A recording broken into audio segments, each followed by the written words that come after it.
Bismillahirrahmanirrahim. Assalamualaikum warahmatullahi wabarakatuh. Jumpa lagi di channel YouTube Privanista, masih di Sudut Edukasi Belajar Mudah dan Menyenangkan. Bagaimana kabar adik-adik sekalian, khususnya siswa-siswi kelas 5?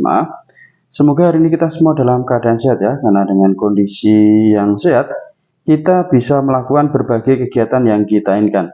Dan dengan kondisi yang sehat pula, pastinya kita bisa belajar bersama untuk membahas soal-soal dari buku ESPS atau Erlangga Street Point Series untuk SD TMI kelas 5 pelajaran pendidikan Pancasila.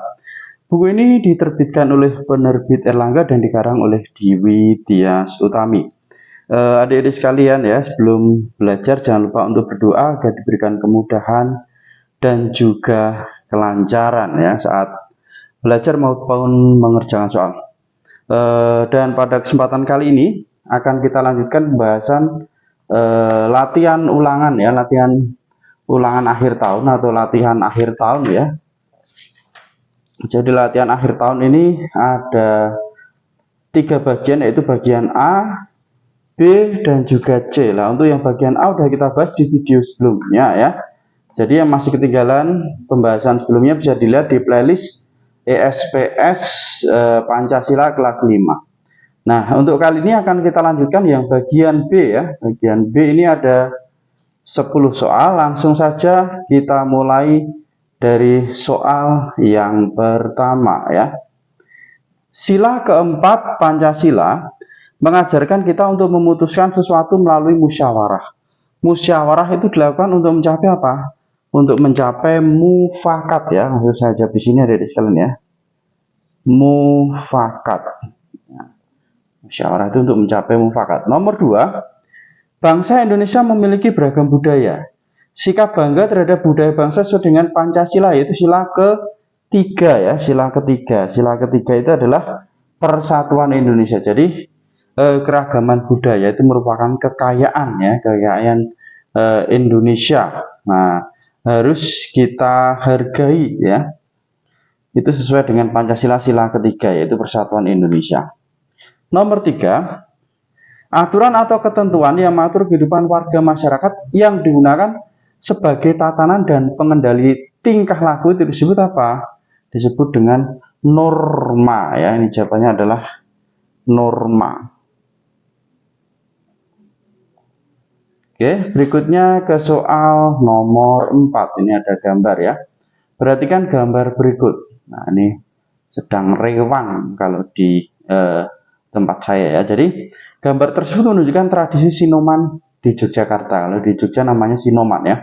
Pada tradisi tersebut anak-anak muda atau ibu-ibu membantu warga yang sedang mengadakan acara dengan melayani para tamu yang hadir dan mempersiapkan acara secara sukarela. Tradisi tersebut merupakan contoh budaya titik-titik di Indonesia. Nah, karena sukarela ya, membantu berarti adalah budaya gotong royong ya, gotong royong di Indonesia. Saya tuliskan di sini aja ya. Gotong royong ya, gotong royong di Indonesia. Nomor 5, peraturan hidup yang bersumber dari pergaulan hidup manusia ya, disebut dengan norma apa?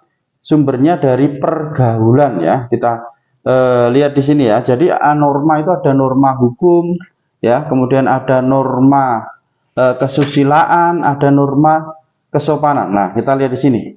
Ya, norma kesusilaan merupakan aturan yang bersumber dari hati nurani manusia, itu kesusilaan. Kalau kesopanan adalah norma yang bersumber pada aturan pergaulan dalam kehidupan sehari-hari. Itu adalah norma kesopanan atau adat. Nah, ini jadi kalau kesopanan itu sumbernya aturan pergaulan, ya. Kalau kesusilaan itu sumbernya dari hati nurani. Di sini kita lihat ya, sumber dari pergaulan hidup manusia. Ya, pergaulan hidup manusia berarti ini ya, aturan-aturan. Nah, berarti norma kesopanan atau norma adat. Nah, saya tuliskan di sini ya. Disebut norma kesopanan atau norma adat. Nah, sekarang nomor 6, menggunakan helm saat mengendarai kendaraan bermotor merupakan contoh norma. Nah, ini aturan dari pemerintah ya. Itu berarti contoh norma hukum ya. Termasuk memiliki SIM atau surat izin mengemudi saat mengendarai kendaraan itu juga adalah contoh norma hukum. Nah, ini. Sekarang nomor 7, Nah, ini ada seorang anak sedang memainkan gamelan ya. Tepatnya ini namanya adalah bunang yang sudah dimainkan ya. Bunang itu ada bunang barung dan bunang penerus. Nah, kegiatan pada gambar merupakan salah satu upaya untuk titik-titik budaya bangsa. Nah, ini adalah kekayaan bangsa, berarti untuk melestarikan ya, melestarikan budaya bangsa. Jawabannya melestarikan ya, untuk melestarikan budaya bangsa. Nomor 8, menghargai teman yang berbeda agama dengan kita menunjukkan sikap, berarti menghargai teman berarti sikap toleransi ya. Toleransi itu adalah menghargai dan menghormati ya antar umat beragama yang berbeda agama. Misalnya apa? Kita mau berteman dengan teman kita walaupun agamanya berbeda ya. Melakukan kegiatan dengan teman yang agamanya berbeda itu adalah contoh sikap toleransi. Misalnya teman kita yang agama berbeda melakukan kegiatan ibadah itu dan kita misalnya membantu menjaga, itu juga contoh toleransi ya. Lanjut ke halaman berikutnya 136 ya. Ini wilayah kota memiliki kepadatan penduduk yang lebih titik-titik dari wilayah kabupaten. Nah, kota itu biasanya lebih padat ya, lebih padat penduduknya ya, karena lebih banyak biasanya. Dengan luas wilayah yang lebih kecil tapi penduduknya lebih banyak, itu namanya lebih padat ya dibandingkan wilayah kabupaten. Sekarang terakhir nomor 10 ya. Perhatikan gambar berikut. Nah, ini adalah halte ya atau tempat pemberhentian bis ya, ini Trans Jateng. Nah, ini Jawa Tengah ya.